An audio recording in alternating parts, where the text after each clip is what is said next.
Hujan deras menyelimuti kompleks klan Hua sejak fajar. Setelah 3 hari tak sadarkan diri, Mujin akhirnya bangun dengan tubuh penuh perban. Masok mencoba menahannya, namun ia mengabaikannya dan terus melangkah keluar.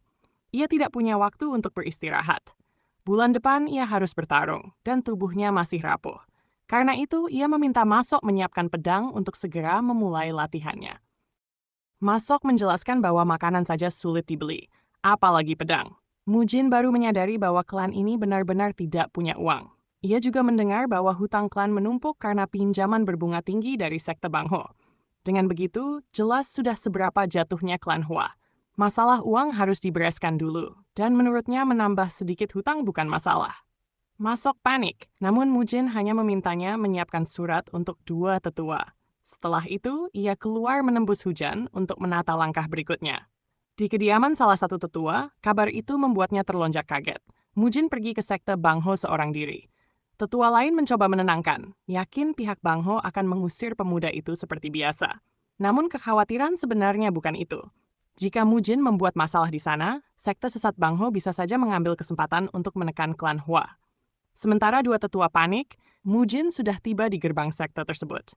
Hujan turun deras ketika ia berdiri di depan markas para rentenir itu. Tubuhnya tegak tanpa ragu. Dengan tenang, ia memanggil salah satu penjaga. Ia meminta satu hal sederhana, sampaikan pesannya langsung kepada pemimpin sekte Bangho. Penjaga Bangho hanya melirik Mujin sekilas, mengira ia datang untuk berjudi. Dengan nada malas, ia menolak melayani dan menyuruhnya masuk seperti biasa. Mujin tidak bergeser. Ia meminta penjaga itu memanggil atasannya, membuat suasana ikut mengeras. Sang penjaga mulai terlihat tidak senang. Sementara Masok yang gelisah segera mencoba menenangkan keadaan. Beberapa saat kemudian, seseorang dari dalam gerbang keluar untuk melihat apa yang terjadi. Penjaga itu menjelaskan bahwa Tuan Muda Hua bukan ingin berjudi, melainkan ingin bertemu langsung dengan ketua sekte Bangho. Wakil pemimpin, Ma Jungbo, menatap Mujin dan langsung menanyakan keperluannya. Mujin menjawab singkat bahwa ia datang untuk meminjam uang. Mendengar itu, Jungbo tidak menunjukkan keberatan. Baginya, urusan seperti itu sederhana. Ia membuka gerbang dan memberi isyarat agar mereka masuk. Mujin dan Masok lalu diarahkan melewati lorong bawah tanah menuju ruang pinjaman. Masok mulai gelisah saat mereka menapaki lorong sempit itu. Ia membisikkan bahwa mereka masih bisa kembali karena perasaan tidak enak sejak tadi tak mau hilang. Mujin hanya melirik singkat. Mereka sudah terlalu jauh untuk berpaling. Sambil berjalan, Masok mencoba menjelaskan sumber kegelisahannya. Beberapa hari lalu, ada kabar bahwa pemimpin tempat ini membelah dada seorang pendekar hanya dalam 1 serangan. Konon, teknik yang dikuasainya adalah ilmu mematikan yang bahkan para ahli enggan menyebut namanya.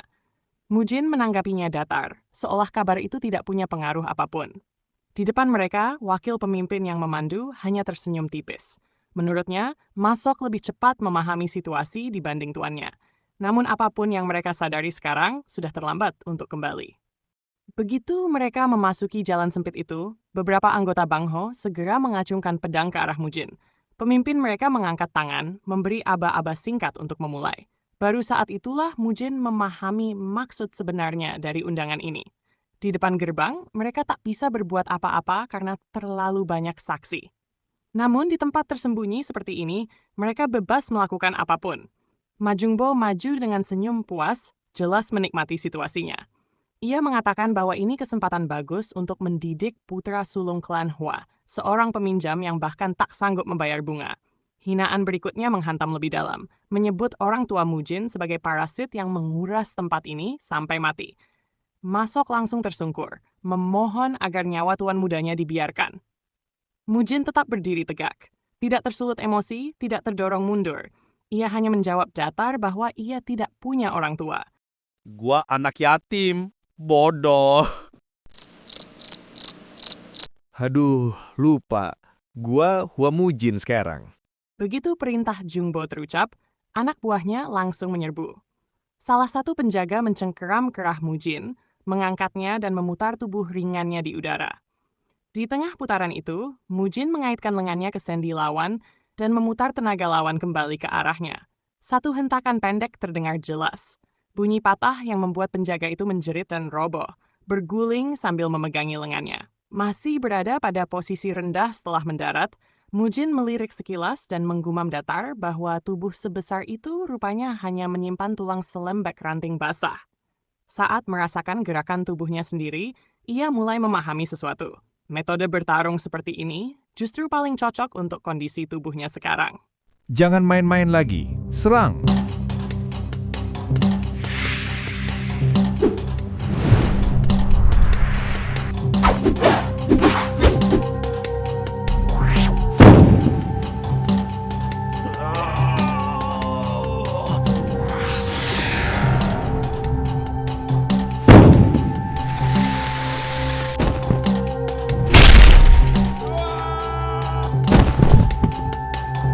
Masok yang masih pucat segera menanyakan keadaan tuannya, sekaligus tak dapat menahan rasa penasaran dari mana Mujin mempelajari teknik barusan. Mujin menjawab tanpa ragu, mengatakan bahwa hidup di jalanan memberinya lebih banyak pelajaran daripada yang orang bayangkan. Jawaban itu membuat Jungbo, yang sejak tadi mengamati dari jauh, mulai memandangnya dengan cara berbeda. Untuk pertama kalinya, ada sedikit kewaspadaan di matanya.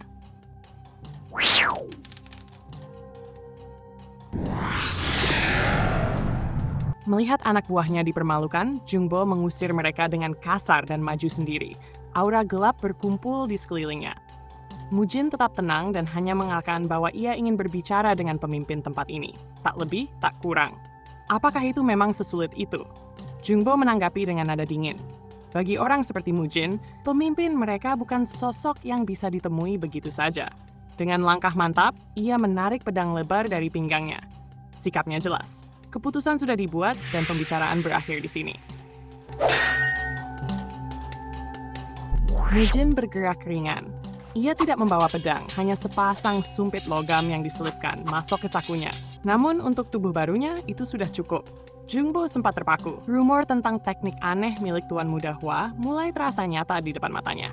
Saat bahu Jungbo bergeser setengah jengkal, ujung sumpitnya menusuk sela pertahanan Jungbo. Darah mempercik dari lengan lawan.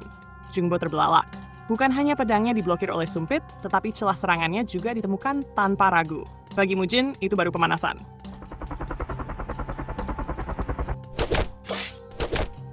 Jungbo mulai kehilangan fokus.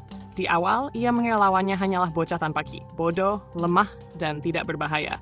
Namun, setiap benturan justru menunjukkan sebaliknya. Mujin bergerak terlalu cepat, terlalu presisi. Seolah tubuh ringkih itu telah ditempa bertahun-tahun, bukan hitungan hari. Okelah, kalau begitu Mujin, rasakan serangan dahsyatku. Moon Slaying Heaven.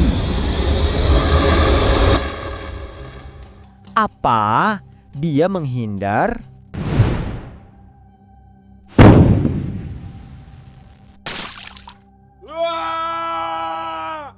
Jadi, boleh dong pinjam 100?